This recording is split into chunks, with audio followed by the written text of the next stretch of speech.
Let's party.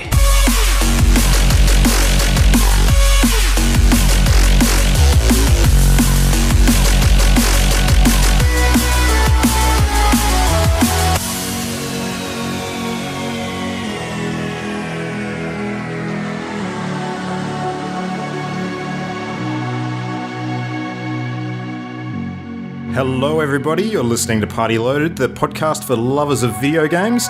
This is episode 1 for Tuesday, the 17th of November. I'm Luke Retallick, and I'm joined by the full party, of course, tonight. We have the lovely Imogen. Hello. Ollie's in the house. Good evening, or good day, depending when you're listening. And the one and only Jam. Howdy. Cool, so I've been thinking, wouldn't it be a really, really good idea if we were to pick a week to start the show where there was actually, something happening interesting in the world of video gaming? What do you think? What week would that be? Yeah. What could possibly be interesting right now? I've got no idea. I think we should probably just lock ourselves all the way in a vault somewhere until something rad starts happening. That could be a good idea.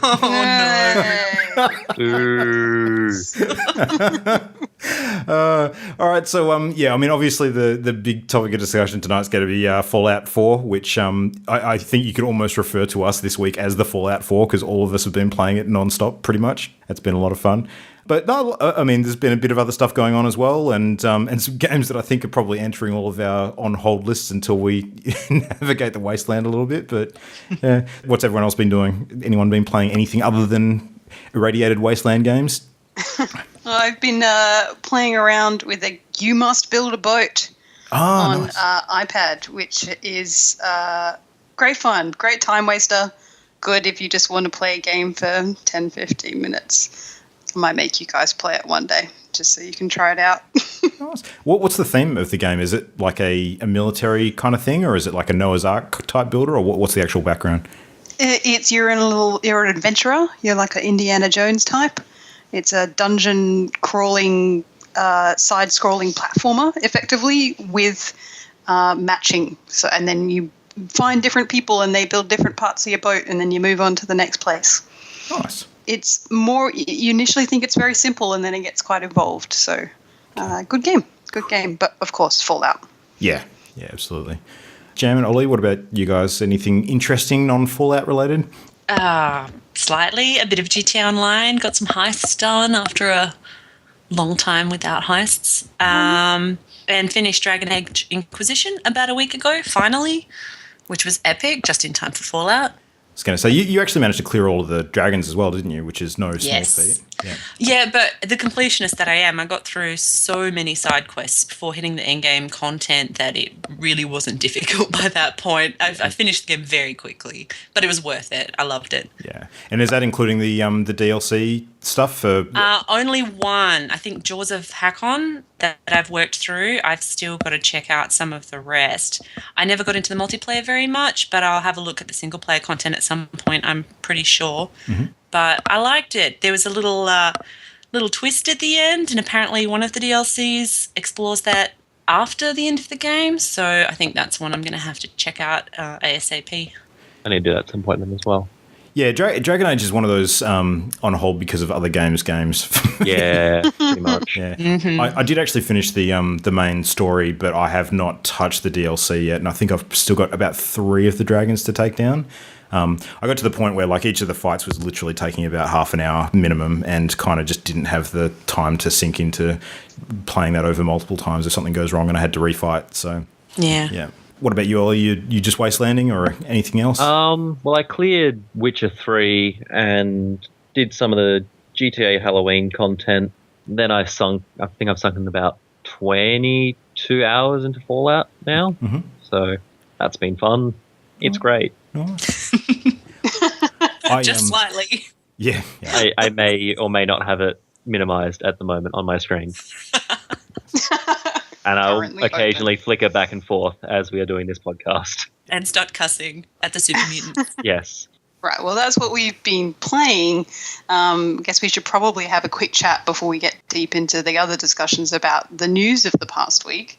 One thing that wasn't necessarily last week, but I still think is relevant, and we should have a chat, is the Blizzcon news and everything that came out of that. Did you guys yes. get any of that? Yep. BlizzCon's pretty exciting. I managed to catch the opening ceremony on the live stream as it was sort of going on, which was very, very cool, and then went back and watched bits of it later just because it was better quality.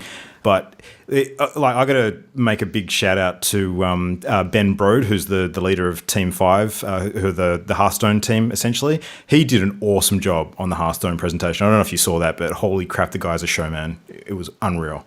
I'll have to look that up. No, I didn't watch any of the live streams from BlizzCon, but certainly saw quite a lot that came out of it. Yeah. There was obviously big announcement with the Warcraft movie trailer coming out. Did you guys all see that? Fascinating. I did, yeah. Warcraft movie trailer. Yeah, it looked really cool. I approve of their music choice in it as well. Yeah, yeah.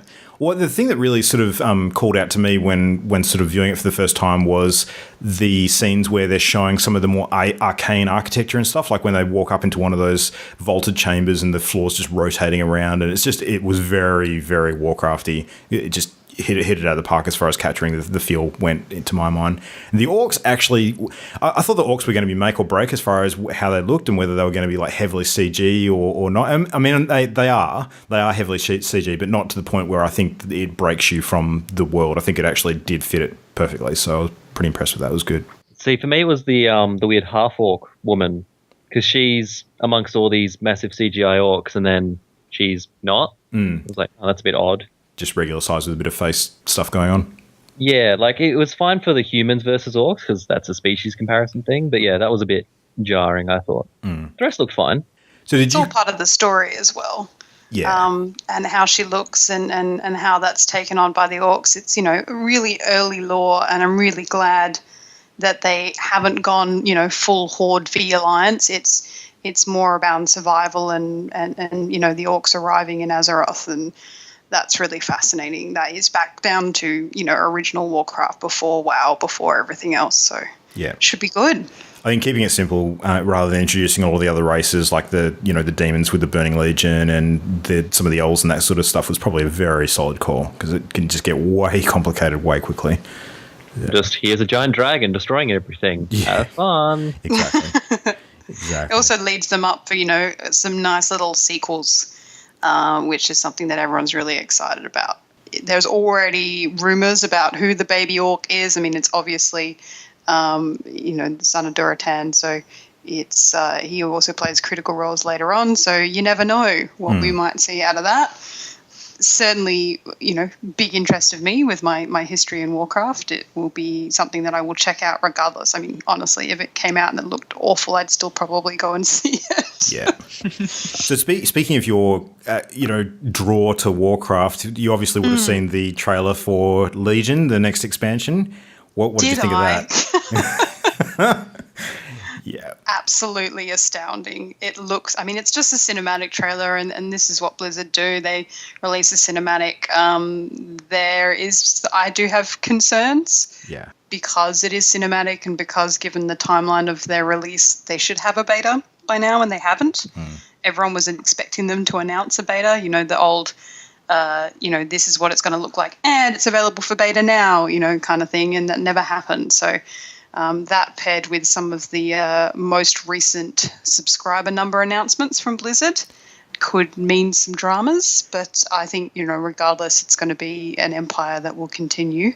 Yeah, I mean, the subscriber numbers thing, thing is weird. Like, everybody sort of starts taking notice when they mention that we're no longer going to report on subscriber numbers, and people are immediately up in arms because they're like, oh, it's because they're not good. They don't want to tell people because it makes the company look really bad. People remember that World of Warcraft is still the most widely played MMO on the freaking planet.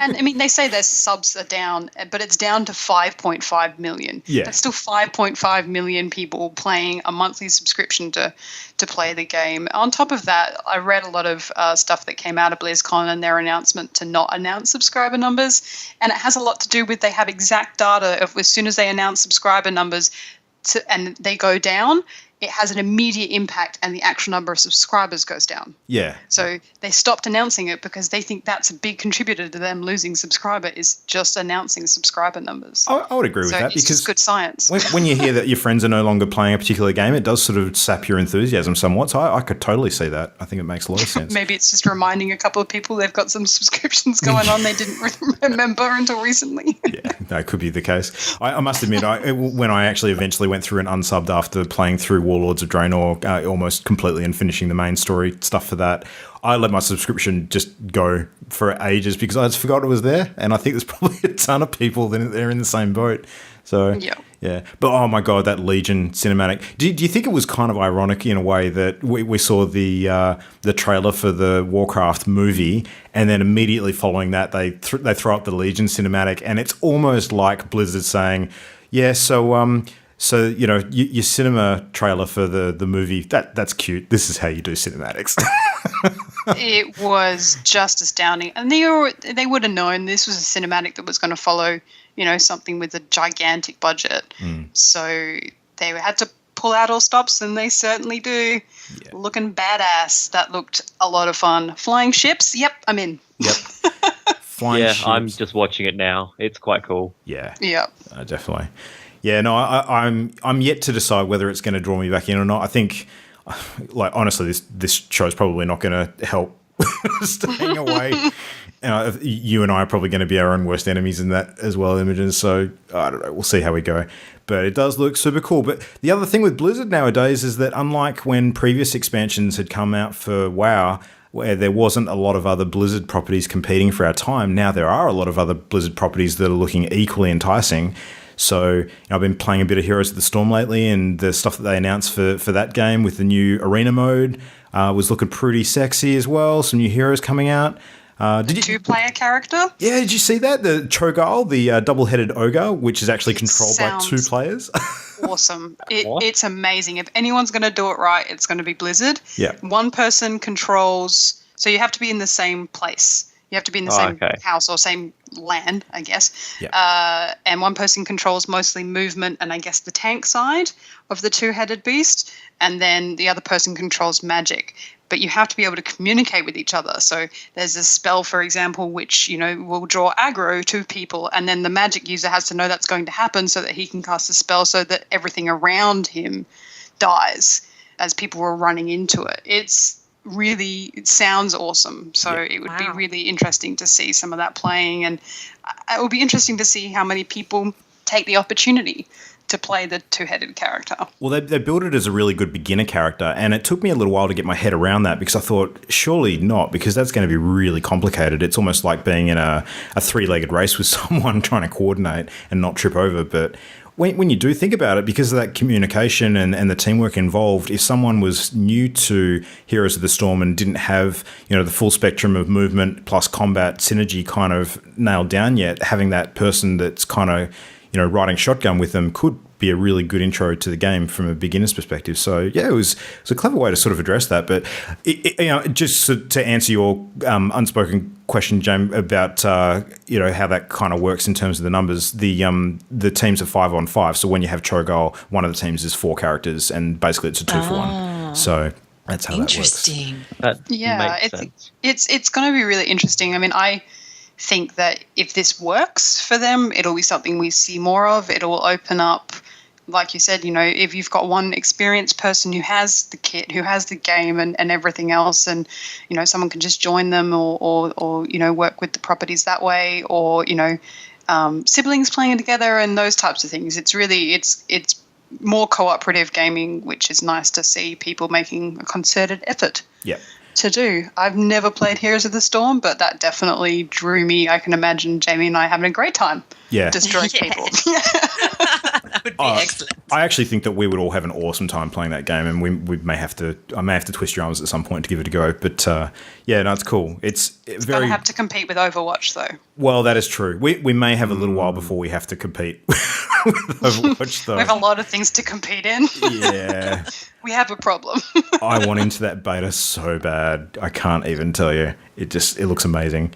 Like every character in that game looks like a cartoon superhero, and I know that's Blizzard's thing, but that that whole thing just appeals to me so much. Like, it's a real departure from the other gritty shooters out there, and your Call of Duties and that sort of stuff. It's awesome. Can't wait. But I want to talk about Hearthstone, because Hearthstone's cool, and they announced some good stuff. So, BlizzCon happens, and everybody was aware, or theorizing at least, that they were going to announce a new expansion or a new adventure of some sort. And they did. They announced the League of Explorers, which is the next adventure which is coming to the game. And then they just happened to drop it on stage and it's out this Thursday. What? So they needed a mic drop. Yeah, it was awesome. It was so good. Luke was never seen again. Yeah. Well, the At least beautiful. the same week as Fallout, you were so doomed. Oh no, I was good, because this is the perfect padding for basically work, or as I like to think of it, the hours between Fallouts. So, God. Yeah. Well, I play a lot of Hearthstone on the train, sort of heading into my day job every day, and you can usually get a few games in and get some matches done. And a single player adventure is a perfect time to be doing that. But the theme of this one is a very Indiana Jones style explorer kind of theme, like treasure hunters, basically. So they set it up with, there's 4 treasure hunter characters that are basically representing each of the 4 wings in the adventure. And you kind of do a wing based on that character trying to come in and find part of the treasure. So it's this rod that they're trying to assemble, like a magical rod. So the first wing came out this week, and I've played through it already. And it was awesome. It was very, very cool. So it's not only boss battles like they've had in previous adventures. There was actually a level in it where it's an escape. So instead of actually trying to fight a creature at the other end of the board and take its health down, you literally just have to survive for 10 turns. So wow. and get a whole bunch of stuff thrown at you. And it was a little bit different and a little bit tricky until I kind of worked out what was going on. So, because you get to a point where the damage that you're taking from stuff, like traps especially, just escalates. There was a boulder bouncing around, which was doing damage to everything on I think it was the left side of wherever it sat on my end of the board. It was kind of like a creature on my end that did damage to my own creatures that the game sort of dropped on me. And that was cool. Like, it's stuff that I've never seen in Hearthstone before, and it was just awesome fun. And you just know that stuff is going to rock up at a later stage when they do like a weekly brawl, and they'll use some of those rules and re-implement it so you can play through some of that stuff again. It's going to be really cool. So, but the cards that have gone into the game, there's some really, really interesting ones. There's a whole bunch of new Murlocs. I think I showed you guys some of the pictures of the Murloc characters. Yeah. So Imogen, I knew immediately that the Murloc Tiny Fin would be something that was right up your alley. Oh my god, so cute. It was cool. But there's a lot of... It's a shame I hate Murlocs. I hate them. Oh, really? They're such a cool deck, though. Yeah. I know. I don't like them. Don't like them in Hearthstone. They haven't been massively powerful in the game at all. I've seen some decent Murloc builds doing the rounds, and there's a really good card in the Murloc Knight in the last expansion, which sort of floods your board with different ones. But yeah, I don't know. Maybe people will start trying that now. It'll be interesting to see. But anything that shakes up the metagame is good, and I think it's enjoyable. So I'm really having a good time with that. It's been cool. I just saw the art for that card. It is adorable. Yeah. How cute is it? It's so cute. I'm calling it now. BlizzCon next year, that's going to be a plushie for sure. They're going to sell that. There's just no way they're not going to. Oh, no. I know, how terrible having to buy Did you not... The one thing I did see of BlizzCon, I saw a lot of stuff on YouTube, and I saw a lot about the sort of in area that they had created, which I'm assuming would be a VIP pass type area where they had the 360 camera and a bunch of other cool stuff going on. But you could also purchase every World of Warcraft pet in plushie form and adopt them, and it came with a little certificate and the whole lot. Oh my god! Clever. Well, eBay it is then, I guess. Yeah. Exactly right. Absolutely. They're all available on their website, but, US shipping, et cetera, et cetera. So we had some other big titles that came out during the week, which we probably don't really have a lot to talk about yet because none of us have had time to play it. No. So is anyone Another planning? thing that did happen during the week, which we can very, very quickly talk about because it's important, I think, is the first Nintendo Direct happened this week since July. Yeah. Since the passing of Iwata. So it was highly anticipated. They've announced not only a bunch of stuff, but also that there'll only be one more this year. And big news is they will relaunch the 3 original Pokemons on the new DS. So that's very exciting for the Pokemon fans. It was 1998 when those were first released. Yeah. Would you believe? That is crazy. Because I played them on the Game Boy. Well, there you go. Are you going to get a DS? No.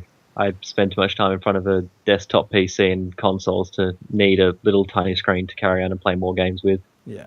It's true. They also announced the new Zelda, which everyone's been expecting to happen on the Wii U, which looks interesting, as well as Super Smash Brothers information, like the new character. But I'm not massively... I mean, I'm just got no draw to a Nintendo console anymore, which is really sad. So we'll have to maybe find somebody with one of those so we can play some of the stuff that's coming out next year. Well, I've got a Wii U, which I am going to be living vicariously through my son, because technically it belongs to him, playing some stuff over Christmas. Only technically. Yeah, only technically. I was very much involved in that purchasing decision, let's just say. So, yeah, there's definitely some stuff that I want to play, but we haven't really purchased any of the kind of titles that I would pick, like Mario Maker or, Smash Brothers or anything like that. I'm going to have to check that out in the near future, though. But I think the next thing that he's going to be playing on it is probably going to be Lego Dimensions over Christmas. So, yeah, might have to chat about that a little bit later. The Lego games are very cool, though. But they're not console specific, which is the trick. So, you could literally play them on anything. It's not a Nintendo thing necessarily. But yeah. But did you see that the character that they announced for Smash was actually Cloud from Final Fantasy VII? Yeah, that's a big shock. No one was expecting that. So we'll see if that can revive some of the Super Smash Brothers fame that's kind of drifted off with all of these big other AAAs coming out on the other consoles. No, Cloud was a good Fingers crossed for Nintendo. Yeah. So something else we wanted to recap was our PAX Australia experience, which we did last month, beginning of this month, and was extremely awesome. Some of us were lucky enough to get into Melbourne early and attend the Child's Play Trivia Night, which was fantastic. Imogen and I were on our table. Yeah, hilarious.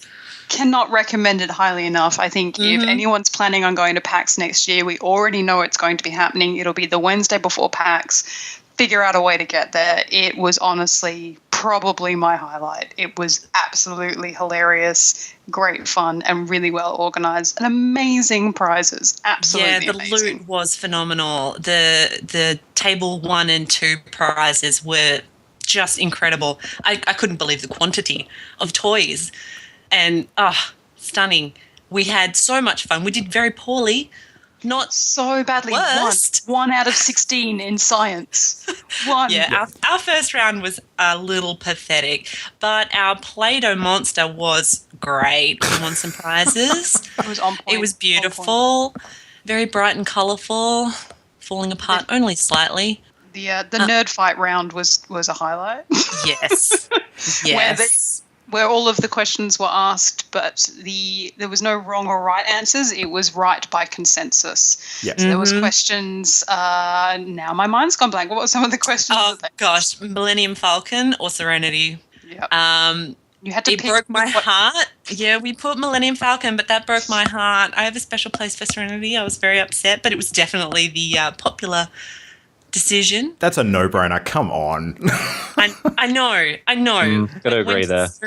Yeah, well, whatever. I have to say that when they asked the question audibly in the room, I kind of paused because I knew that we had some Serenity fans on the table. Kind of went, I'm not going to say anything and not hurt anybody's feelings. But all of the tables around us just went, Millennium Falcon. Yeah.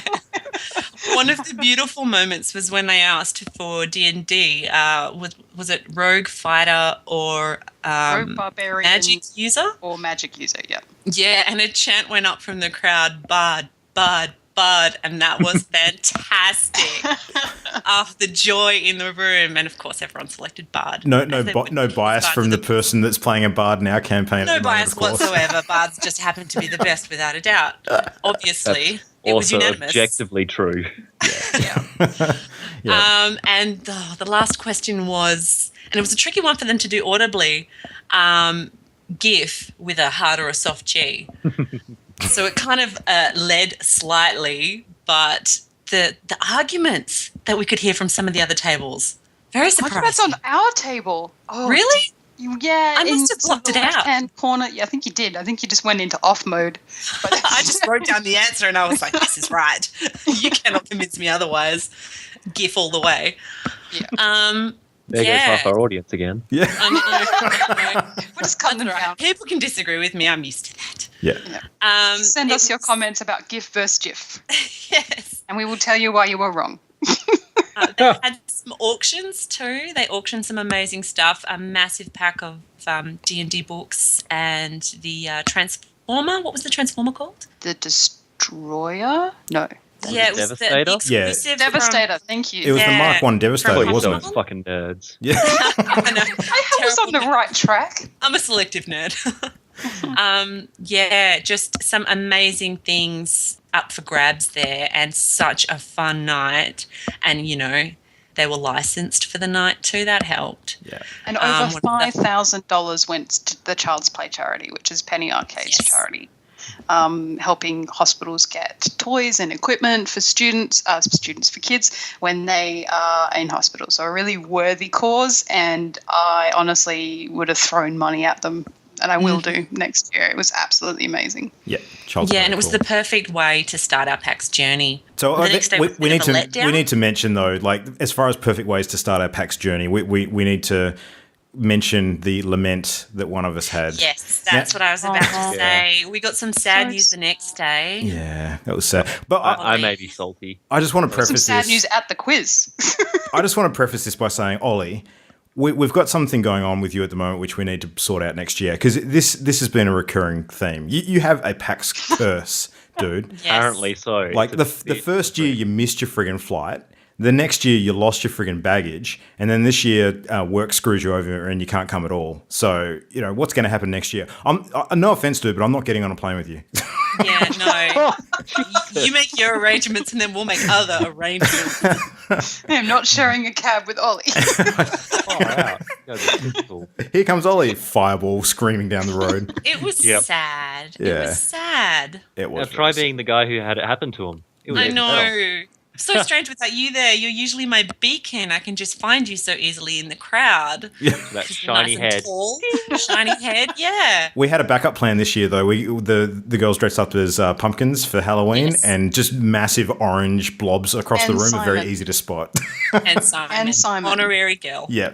That was fun, and it made it so much easier to find each other. Oh my goodness. Yeah. But yeah, our day one, we played the queue game. So we queued for 20 minutes to get into the queue room, which was sponsored by Bethesda, where we stood for 2 hours. We got some free little Nuka-Cola samples, which were nice, little blue sodas. I liked them. Nice. Other people had different opinions. Nuka-Cola Quantum it was, yep. Oh, it was bad. It was the I worst liked it. thing. The worst thing after just having had breakfast, walking in and drinking a blue, syrupy, questionable liquid determined to be Nuka-Cola, and then having to stand for 2 hours with a bunch of nerds was Yeah. not one a of my hot day. highlights. On a hot day, yeah. Yeah, it was a bit pungent, slightly. It was Some PAX. people had is what it trouble was. digesting near us, and that was unpleasant. But we were right near one of the banners where they had the little holes cut out for the beach balls for points or caps, because it was sponsored by Bethesda. And I think some people in our group represented. We got some points. Yeah, we did good. It's good fun. It helps to have a couple of, incredibly great volleyball players in our that was a particular bonus. group. Yeah. Smashing it. There were Kate doing it flailing for the limbs and ladies. injuries. Yes, Kate. Kate got our first points, I think. And then we went from that queue, which we were rather near the front of, to queue up for Fallout 4. Yep, that was a Which good was- call as well, like getting in and hitting Yeah. up Bethesda straight away. I don't know whose idea that was. I think it was probably yours, actually. Jamie. Massive props for that. That was the best idea ever.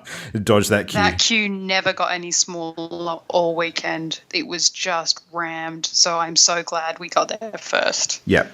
No, that was cool. So we should chat about that presentation a little bit, because there was some interesting stuff there. I mean, obviously they did a bit of a prezzo for Fallout, which we don't need to cover too much because we're going to talk about the game in detail shortly. But they did a bit of a chat about the upcoming Doom title as well for next year, which looked intriguing. Like I was not aware of a lot of the plans they had for that. So from your perspective, maybe Imogen, because you're obviously not the biggest fan traditionally of first-person shooters. What was your takeaway from that? Did you actually want to check it out?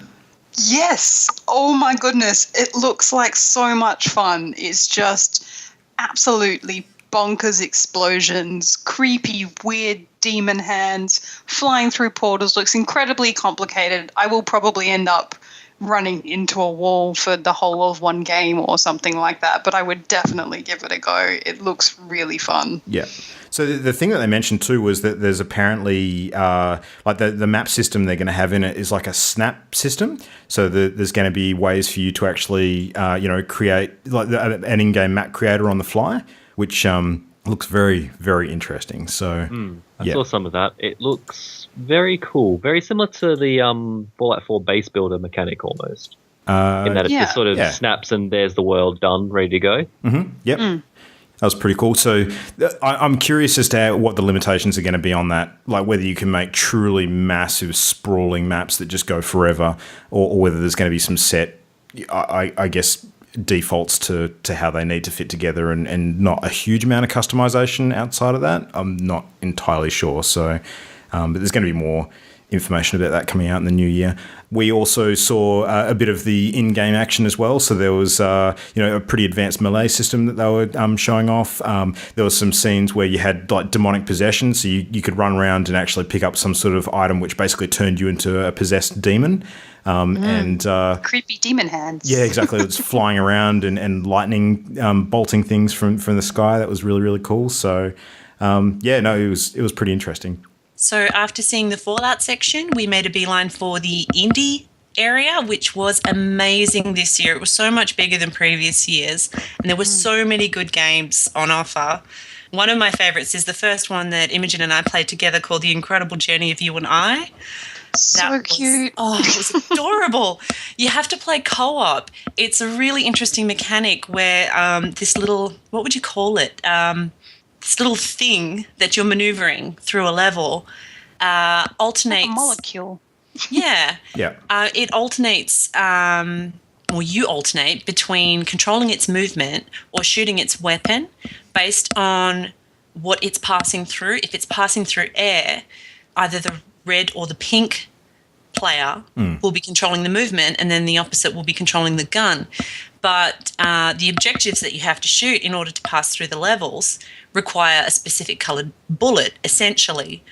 So it's really neat because you can get to a point where you need to shoot blue bullets at a particular obstacle. Yeah.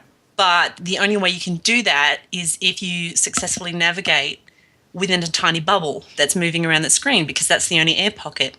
And if you happen to brush just outside of that, you immediately flip positions and the person controlling it is suddenly not shooting. And the person who was shooting might not immediately pick up that they're the ones controlling it, and you'll lose your spot and you'll get further away from the bubble. It's just amazing, the coordination and really great challenge game. It was a husband and wife team who developed it as well. They were really nice. And they were to talk both to. there. And that was, I think, the best thing about the PAX Rising, the indie area. We're called PAX Rising now, which is something they're launching here. And it will at Prime, PAX Prime, and then they will be doing all of the PAXs from now on. But definitely in Australia, it seems much larger and seems to be a much bigger part of the whole con in general. And the great thing was that Jamie and I, we walked up and he said, me and my wife, we designed this and, we hope you enjoy it. And it's really nice to get to meet people and talk to them about it. And feel their passion. Yeah. It's just incredible. And the game, it was adorably crafted. I'd say the art style was very sort of Adventure Time-esque almost. It was cute. It was really cute. So that was definitely a highlight. A few of the others that I really enjoyed, Mallow Drops was one of them. It was a little puzzler that actually featured some drop bears, dangerous drop bears. You have to beware the drop bears. It was cute and tricky too. You have to operate by twisting the level, essentially, to move certain obstructions with gravity while you navigate around to get to your objective. It was just really fun to play. I also really enjoyed Berserkers. That was good Circus, fun. yeah. I played that game and it took me like almost the entire game to work out what the heck was going on. I just could not get my head around it. I talked to a guy. You're the little thing. Yeah, I talked to a guy at PAX who played two. I watched him play 2 rounds, and he thought he was the bear. Yeah, exactly. It's not immediately apparent, but that was fun. It was chaos. I wasn't able to pick up very quickly what the symbols for the pickups were and how they'd deploy when I used them. So I actually caught myself in a few obstacles at a few points, just cut myself right off. But that was good fun. Another one that I didn't get to play but looked hilarious as a party game was Armed and Gelatinous. Mm-hmm. Your little gel blob, you float around, and when weapons pop up on screen, as you pass over it, it attaches to you on the section of your cell that happens to pass over it first. So a lot of people were typically getting all of their weaponry building up on one side, and it was hilarious. Yeah. It just looks so funny. That was cool. Inflatality. Yeah. I think Imogen, you really enjoyed that one. Inflatality. Oh, so much fun. You play as the inflatable wavy arm marketing guys. From Wacky Car inflatable Parks. arm waving tube guy. Yeah. Those guys. Yeah, they're gonna get you. And really simple mechanics on the Xbox controller where you just sort of got to lean and you've got to sort of use these bizarre physics mechanics to fling your arms around to hit the other It was person. so and it was awkward looking. Just Street Fighter meets ridiculous. If there was ever a game that I thought would just absolutely be perfect for a VR experience, that was it. Oh, can you imagine if you just watching it and all of the stuff you see online about, the hilarious inflatable tube guys like getting stuck on stuff and their hands moving, it all happened during the game. It's just right. It's going to be, if it's a little small game and it's cheap enough to buy on console, it'll be a great party game. And I cannot wait to get it. Yeah. Cannot wait. I watched you and I forget who else played Goat Punks. Goat Punk's also great. That was hilarious. King of the Castle type. Goats with weapons. You have to try and climb up various obstacles to get to the top, and you have to accumulate 30 seconds up the top. Again, you can play 4-player. It's designed really well so 4 players can play on a normal screen. I talked to the guys who run it. It's trying to be green lighted on Steam at the moment. So if that's your thing, go and find them, Goat Punks, on Steam, and vote for them because I really want to play that game. Yeah, the level design was amazing. It was such a tall, narrow level that the camera would rotate around with you very quickly to reach the peak. They had, what did they have? They had a totem pole and little Big buildings. sort of armored building, and you've got there's not just you go up and up and up. You've got to miss obstacles. So the way you go up each time will be slightly different depending on what people have thrown down and what people have blown up, and it will be fun. It'll be another great party game. It'll be good. Yeah. My other honourable mention would be Hollow Knight, which just looked very beautifully made. Oh, that one was getting a lot of press, actually. That one either. That was always really busy. It reminded me of when, now the last PAX, not this most recent PAX, we saw Ori and the Blind Forest. That's what Hollow Knight looks like to me. It's the art style, that brightness and darkness, and using sort of light and dark and things like that. It looked really interesting. So it'd be interesting to pick that up and give it an actual go because it was so popular at PAX. Well, I got to say, the funnest indie game that I actually played at the entire event, strangely enough, wasn't in the PAX Rising area. Did you guys get a chance to check out Cuphead?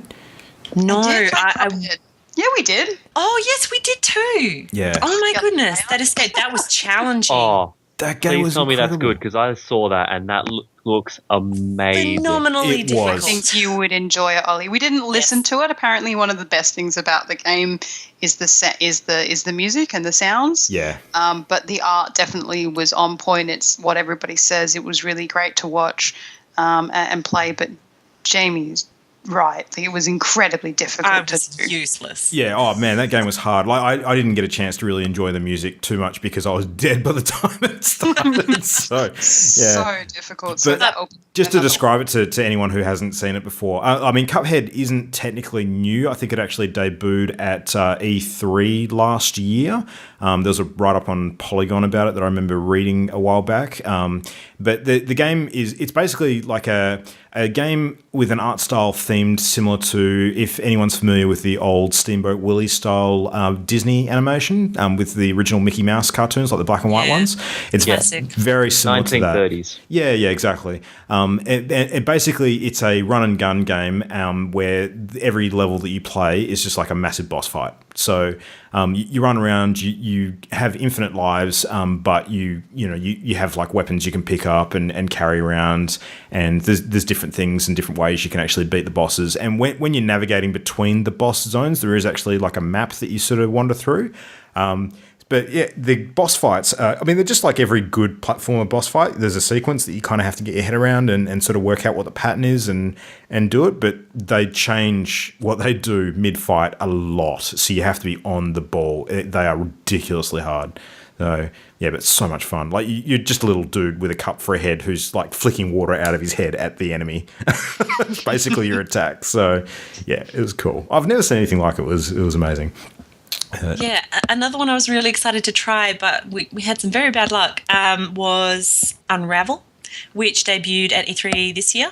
Gorgeous, gorgeous little game with little Yanni, the little red yarn creature who spools out his yarn behind him as he travels through the levels and uses it to navigate, and has to collect more yarn as he goes to keep himself topped up. We lined up, there were probably, about 8 or 10 people in front of us, Imogen, when we lined up? Not even. I think when we lined up, there would have been five. And people. an hour and a half later, we left. We were maybe 2 back from the front, and it just, unfortunately, they only had 2 screens going, and they weren't paying very much attention to how long people had been playing for.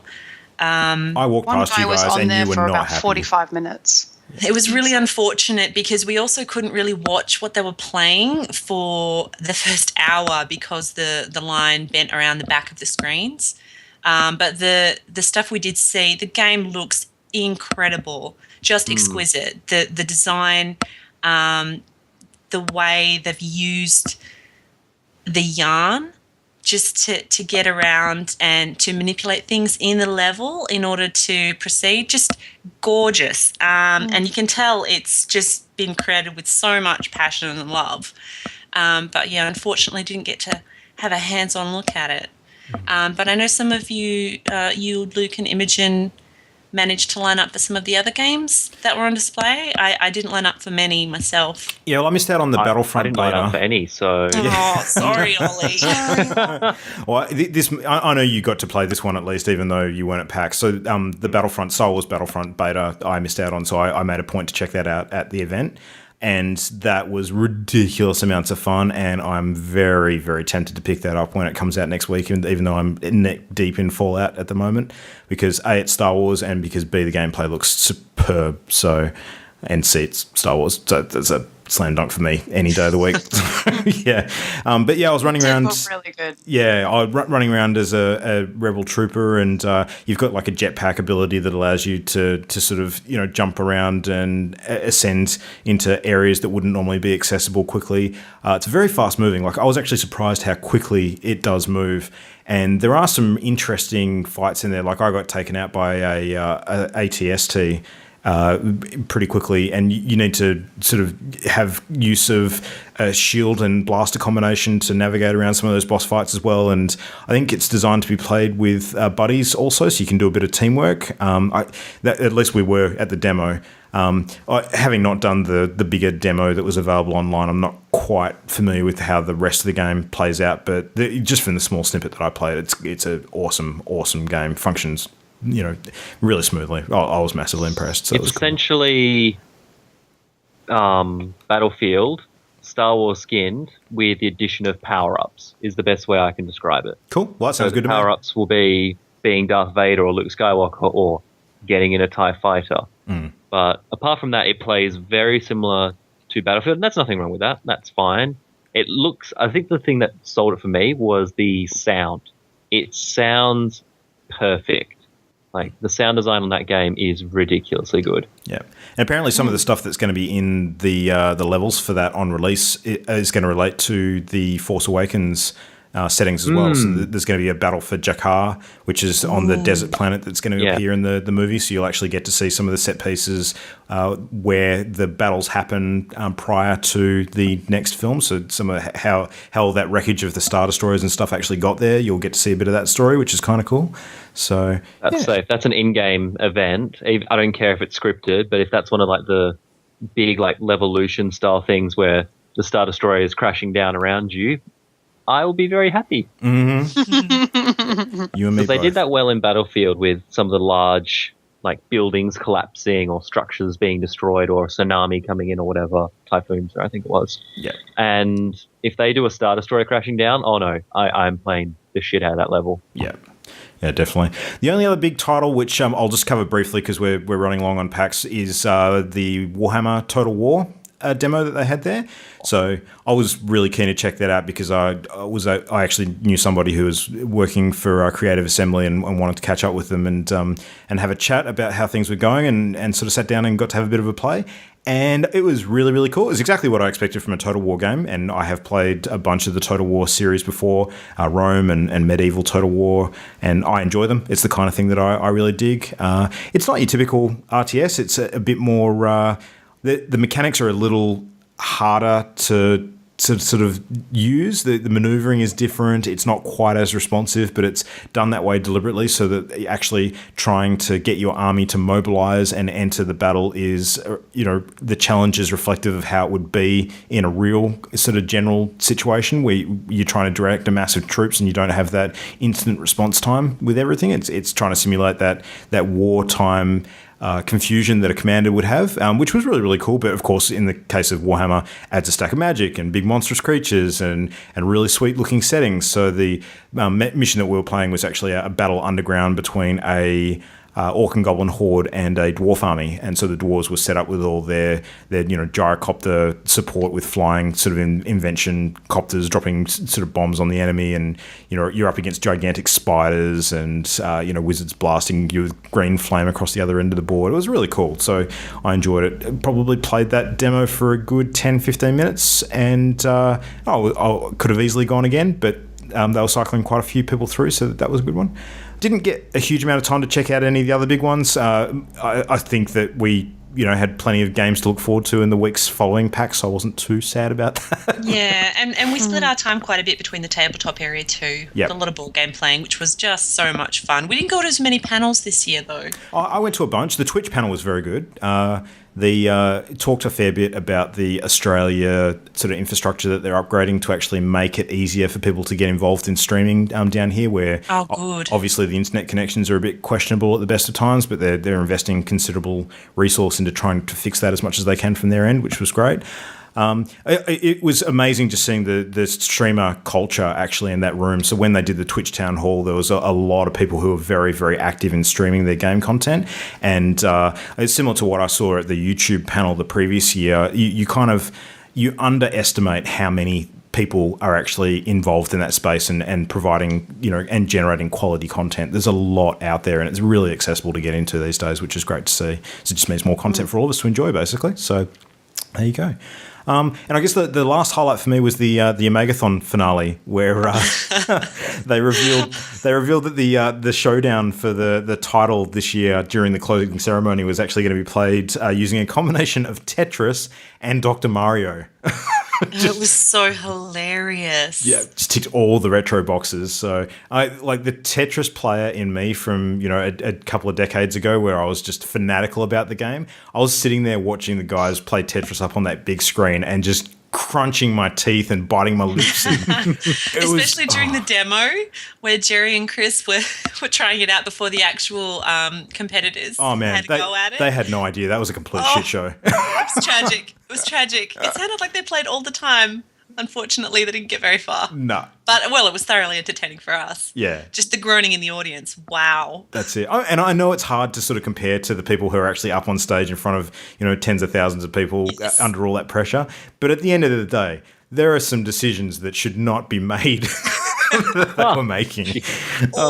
Or you decide to end it quickly and start fresh. If your blocks are so close to the top, quit the desperate trying, because there was the restart option for them. That's true. Where the Tetris section would reset. You got to lay it out, call it quits, and start fresh. Because they did a good comeback though. It did make me want to play the games again. I'll admit that. Actually, I must admit Fallout's got a few sort of games hidden within the game, so you can play Donkey Kong and stuff like that on the little computer tapes that you find. If there's a Tetris tape, I may lose myself to that game within the game. It's a good game within a game. Yeah, we'll see if that We'll happens. lose you to game inception. Yeah, that's it. Wow. Oh, crazy.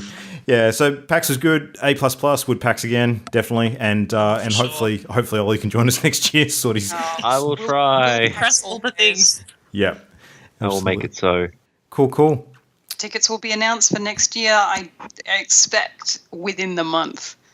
So, especially with RTX going, they'll want to try and capture some people who are getting the buzz to going to RTX early next year. All right. So, without further ado, should we get to it? We should. We've been very well behaved. Yeah. Well done, everybody. Good job. All right. Well, Ollie, you didn't get to do a lot of PAX talking, so do you want to kick in with the Fallout discussion? Let's Sure. So there's a little game out at the moment called Fallout 4. A few people are playing it. I don't know if you've heard of it or not. It's from a small studio called Bethesda. They've done a few titles. But yeah, no, it's not directly linked as far as I can see so far to the other Fallouts. So for those of you that don't know what Fallout is, it's a post-apocalyptic open world RPG shoot 'em up. Think Skyrim, but with 1940s and 50s sci-fi technology, but blown up. And I really need a drink. I'm really thirsty. My mouth is actually just drying up. Nice. Well, while you're quenching your thirst, Ollie, I didn't you said talk that for so long. That was the problem. Damn PAX curse. Yeah. Damn it. Yeah. Strikes again. Fallout 4 has broken the record, other than some of the big MOBAs like Dota, for the most concurrent players on Steam. And I think last was like 444 million or something concurrent. Don't quote me on that. But it's rising every day. And that's huge for Bethesda. That's their biggest game at this point in terms of numbers. It's really interesting to see Steam numbers come out because it's something that's new. Usually we get console, X number of games sold or X number of games sold, but this is actual people playing. So concurrently to have that many people playing, I think is just insane on a game that's not online. Yep. It's not a multiplayer. Not to mention the sales figures as well that have been coming out. I mean, I usually don't pay a huge amount of attention to this, but when you start seeing it relative to other games that you recognize, I mean, they were saying that they actually shipped 12 million plus copies for launch day. And in terms of sales, that ends up being, over 750 million or something like that. Assuming that they all got sold, which I think was probably the case in most locations. I know that every store in Perth CBD where we are sold out completely on launch day, and pre-orders ate up a big chunk of that because people were on that early. I mean, the Pip-Boy special edition that they were selling as one of the limited edition pre-orders as well. It seems that was the fastest selling collector's edition in history for any game ever. Oh wow! Wow, So- that's insane. Yeah, as I was coming home from work that day with my copy of the game in my bag, I saw a couple of people hopping on the train with the sort of big plastic cases which the Pip-Boys came in, and I instantly recognised what it was, and I was just I was seeing it and seeing that I didn't have one in my hand and feeling very, very salty about that. It was a shame. You can still get the app. You can still imagine. Yeah, no, that's exactly right. But I mean, the last thing that Bethesda had that was anywhere near that level of success was when they released Skyrim Elder Scrolls 5. And that was back in 2011, I think it was. And compared to 12 million on launch day for Fallout, that was only like 7. So, and I think that in terms of other games that held the previous sales records for launch weekend, the only other one that came close and has now been beaten was GTA 5. So, and amusingly, the other bit that I saw on a lot of the news sites was that they were attributing a massive dip in Pornhub traffic to Fallout play. I saw that. Pornhub got very Priorities. sad, apparently. Fallout came out. Oh, no. That was hilarious. Well, there can be a lot of nudity depending on your looting habits. Yeah. So who knows? Who knows? It's been cool, the four of us sort of just chatting during the week about the game and how we've been playing and stuff, because it seems immediately obvious to me that we're all playing it in really different ways. I might be playing it wrong. There is no wrong. I'm going to go out on a limb and say yes. Nice. Well, I haven't played a lot. I mean, especially compared to you guys, I think I've only clocked up maybe 10 hours in the game because it's been very busy. Lots of life admin. Yeah. So, but Fallout has, and you must build the boat. You don't have boat responsibilities. I have to. I must build a boat. But Fallout's been really good. I think that I'm playing it like I fully expected to. I was a big Skyrim fan, and I was known in Skyrim for going off and starting doing one thing and going, oh, what's that over there? And getting myself killed inevitably by legendary mobs. And that's certainly what's happening in Fallout.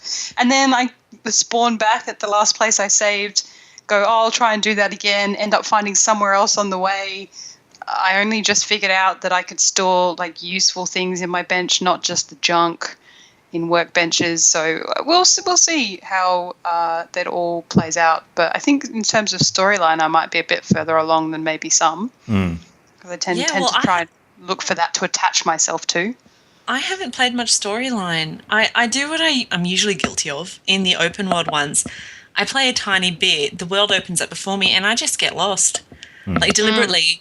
I get distracted so easily. Just, what's around this corner? And I want to capture every little nook and look for every possible little loot drop. Yeah, and I have come to a few places that are well beyond my level at the moment. But, it's extraordinary. There's so much to see. And then, of course, I go back to the settlement and I think, I'll just straighten this picket fence. And then for the next 3 hours, I'm picket fencing the settlement. Yeah. Actually, that's something we probably should mention. Terrible. Is the settlement building. Yeah, it's phenomenal. And I didn't realize at the time that you can, through certain collectibles, unlock more options. So that's why I spent 3 hours picket fencing, because I saw it wasn't in the crafting, the workshop. And I thought, okay, so I'm going to recycle all of these fences. Little did I know a few hours later I'd unlock them. So it was, it's not a regret. I had fun. Yeah. I fenced those houses. I made that So settlement fenced. white and strong with those little pickets and the crooked. You've taken the hilarious. instruction of building a good defense a little literally, I think. Well, no, that was terrible. See, whereas my town lives in a totalitarian regime where there's literally a machine gun turret outside every house. See, that's a good strategy. I didn't have enough machine gun 50% turrets to start with. Yeah. So, question for everyone: what's everyone playing it on, console wise or PC? So, I'm on PS4. Xbox One. PC. PC for me as well. Okay, so we've got the full spectrum then. That's really cool.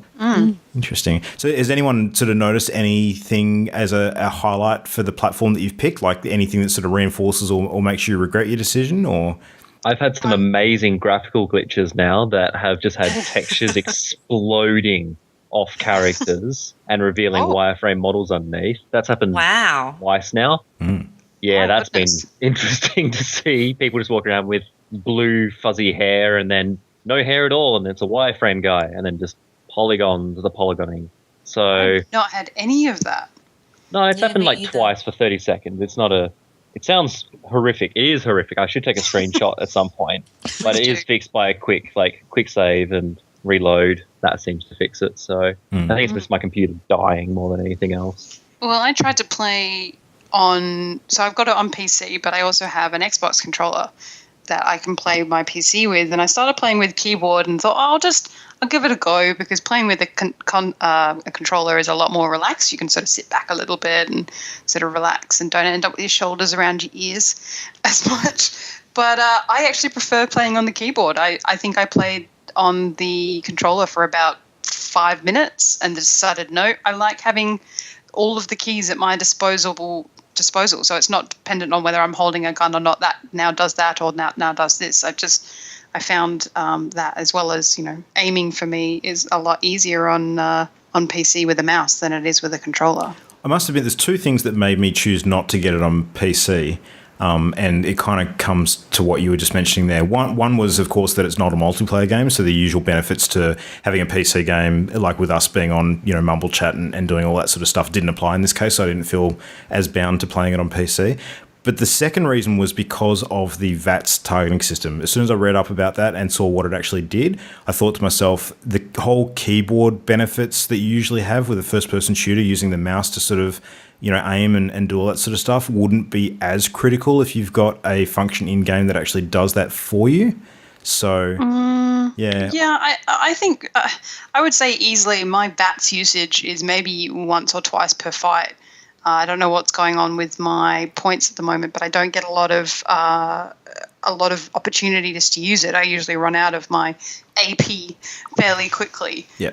So for anyone who's wondering, find having the mouse is handy. I was going to say we should clarify that VATS stands for Vault Assisted Targeting System. So it's like a target finder for when you take a shot. You sort of go into bullet time and it highlights vulnerable areas on the enemy's bodies, and you try and place a shot at those points. So yeah. Yeah, but you've got to use your action points, I guess. I don't know what AP stands for. Yeah, it is action points. It is action points. So basically your stamina. And obviously I'm not attributing enough stamina in that area because I just chew through it like nobody's business. Maybe I'm taking too long to target. I don't know at this stage. But, another example of how I may be playing the game wrong is I didn't know that VATS was a thing for the first 4 hours that I was playing.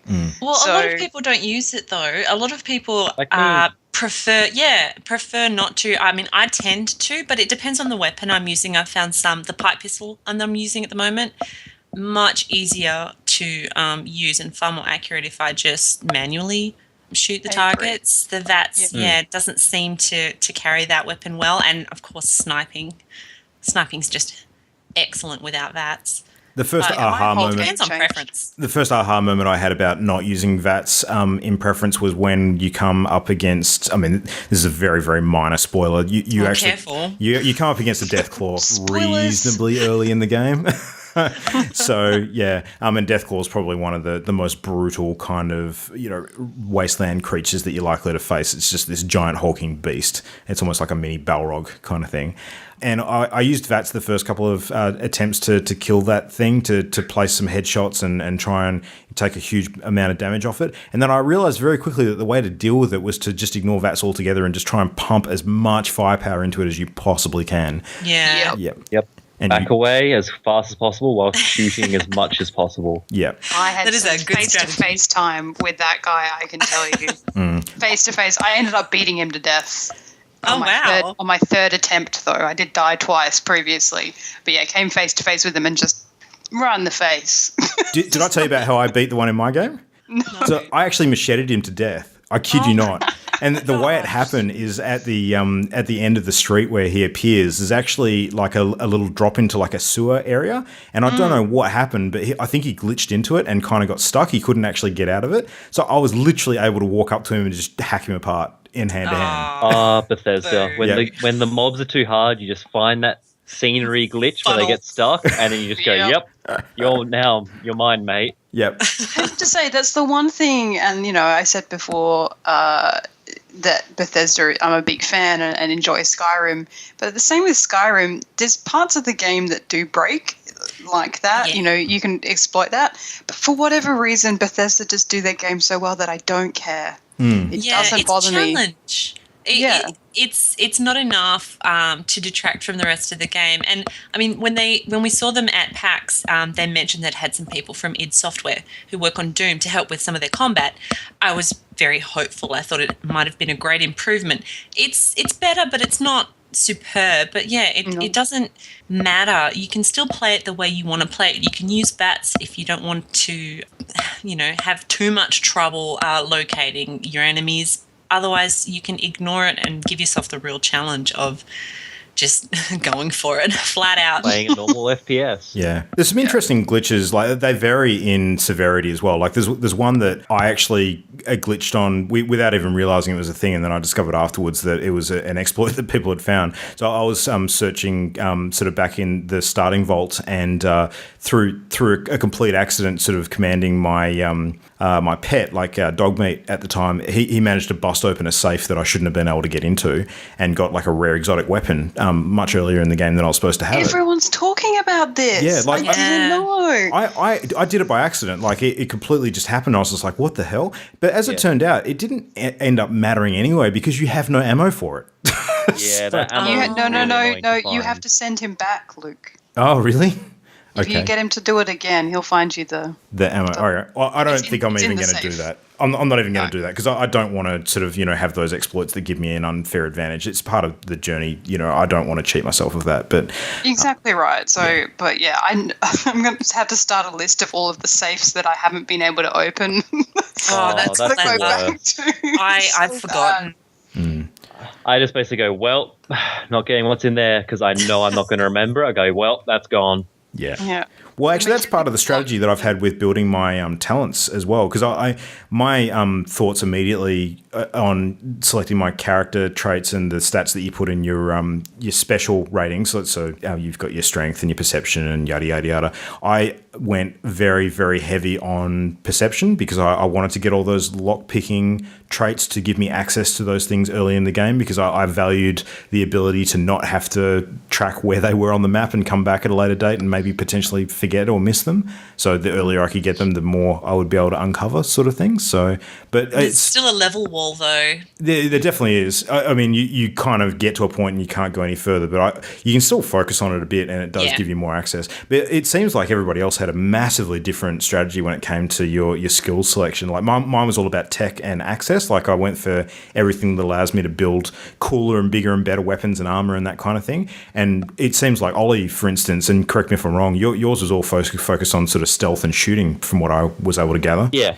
I went stealthy shoots, and then whenever I can't stealthy shoots, me and my companion power armor up, and we minigun and missile launcher our way through. Yep. Yeah. Did you ladies have a strategy? Did you? I focused on charisma first. I wanted my conversations to go the way I wanted them to. I wanted the option to persuade people when I spoke to them, to unlock certain opportunities, which is great, because I managed to convince a guy to sell me his dog, and I now have a junkyard dog protecting my settlement. Oh, nice.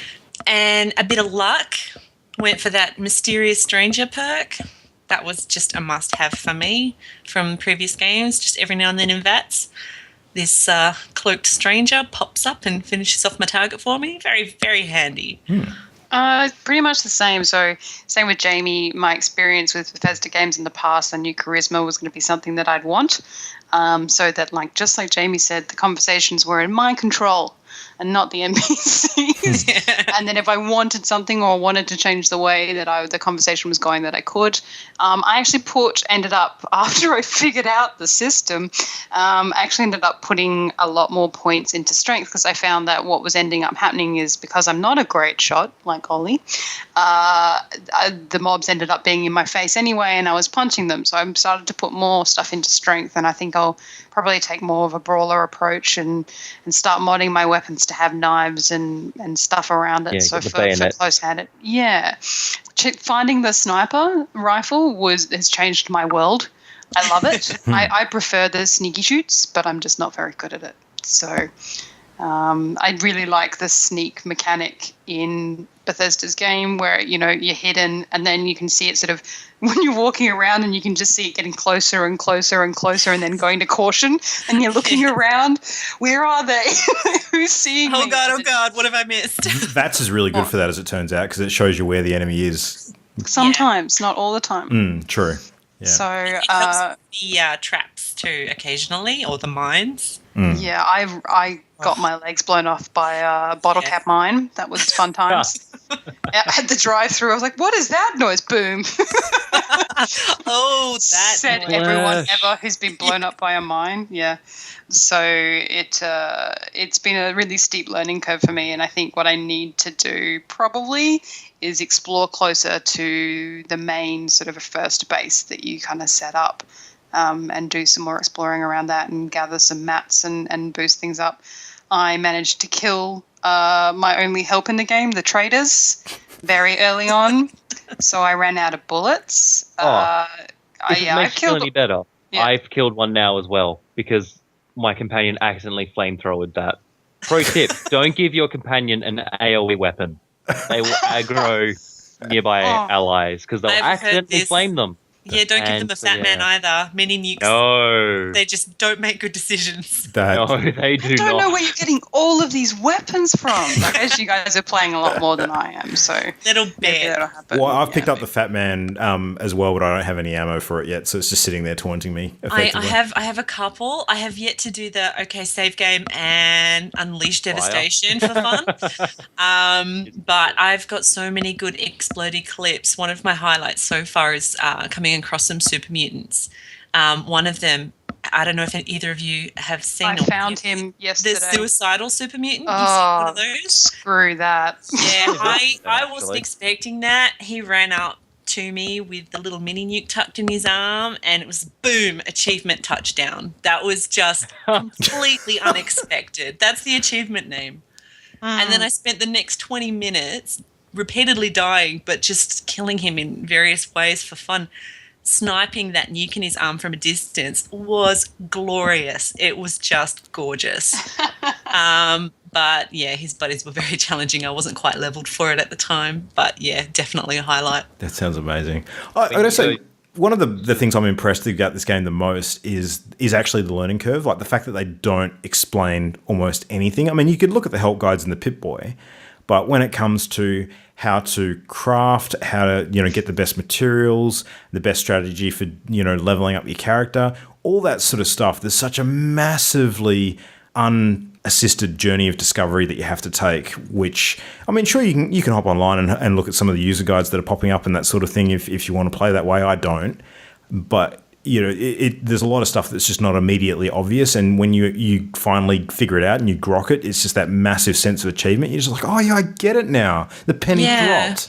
And it's contributed, I think, greatly to the reason we're playing it so differently. And even in our extended friend group, the other handful of people who are playing, just everyone's focus is slightly different, and everyone's even our quest lines are changing based on our decisions ever so slightly, enough that we're really just seeing a different game and experiencing different things. And it means just sharing of the stories is even that much more entertaining because it's not the same story for all of us. I love the variety. Yeah. I like it when someone posts, like when this happened, I'm like, what? Where are you? Yeah. When did this happen? Who is that person?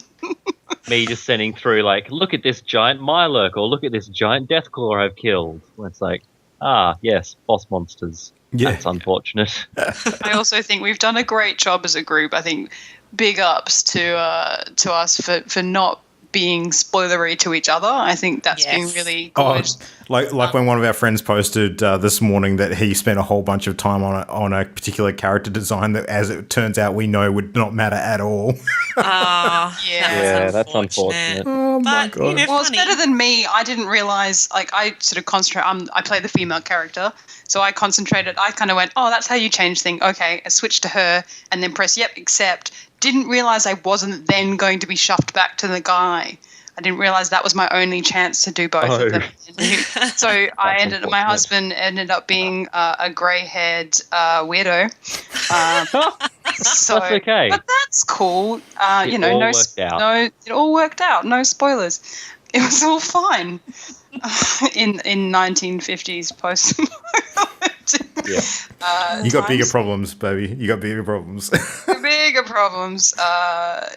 So a couple of things like that, and it's been hilarious hearing everybody's stories about different things.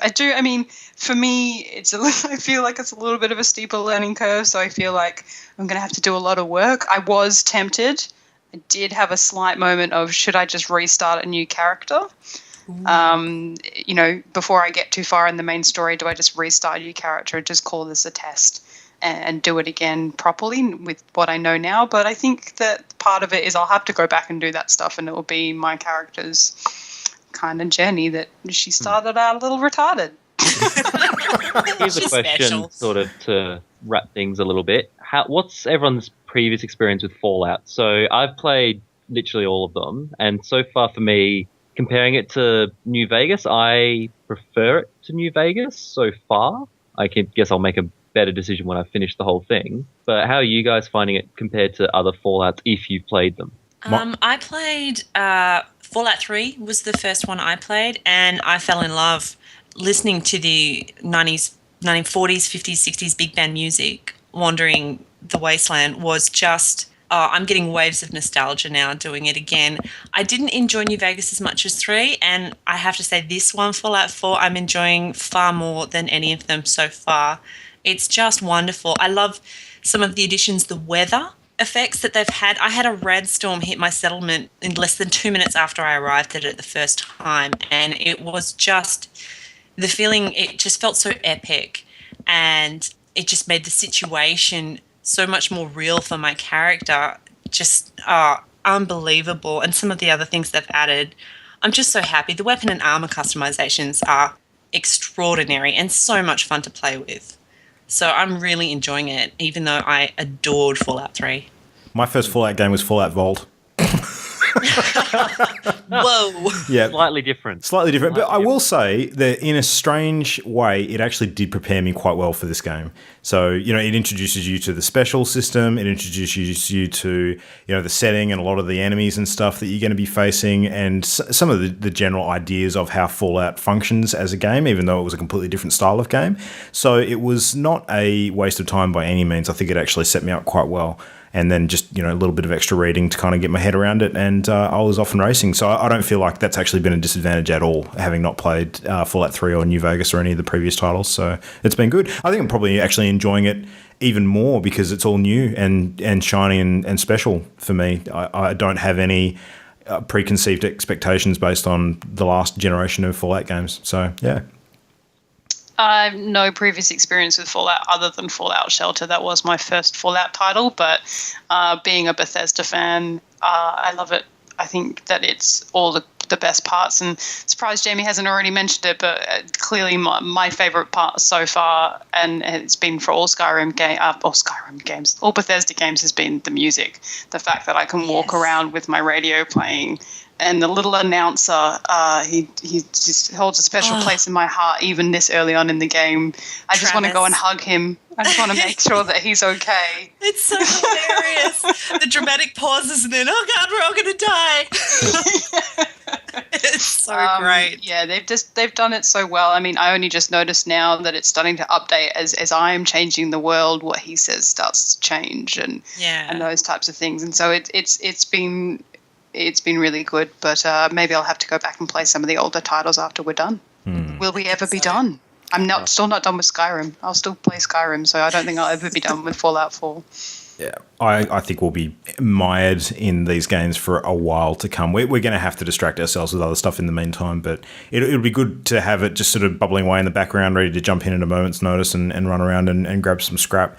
But I don't feel the same urge to complete it like I do some other games. Like I'm happy for it just to be there when I want it. Yeah. Don't rush it. I'm the opposite. Experience I just want to smash it out. Nice. We'll live vicariously through you. No spoilers, There's some man. life lessons in there. There's some life lessons in there somewhere.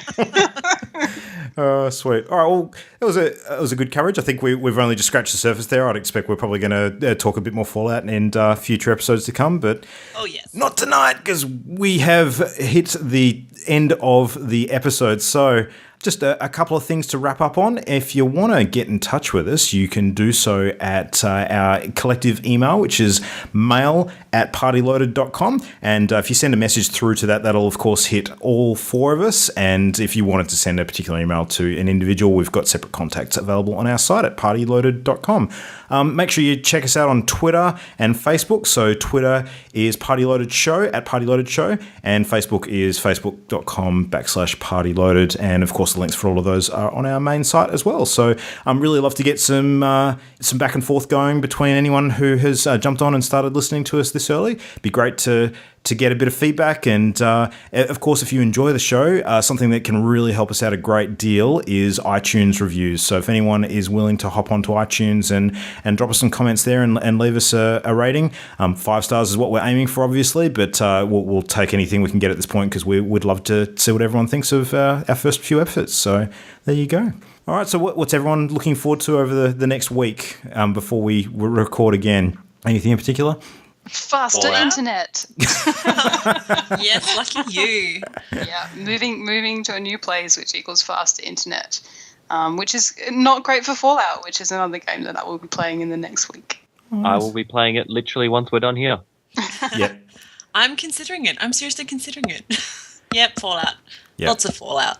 I'm not going to lie, I'm probably going to hop on some Hearthstone straight after this. Laying the group down. Yeah, well, only because I know that if I jump on Fallout, I'm not going to get to bed till 2 a.m. and I don't want to do that to myself tonight. So there we go.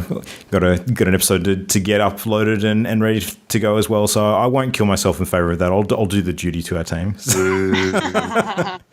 Cool. Appreciate it. That's it. But anyway, on that note, it's time for us to sign off. So from me and everybody else, that is it for this episode. Good night. We'll see you next time. See ya. Bye.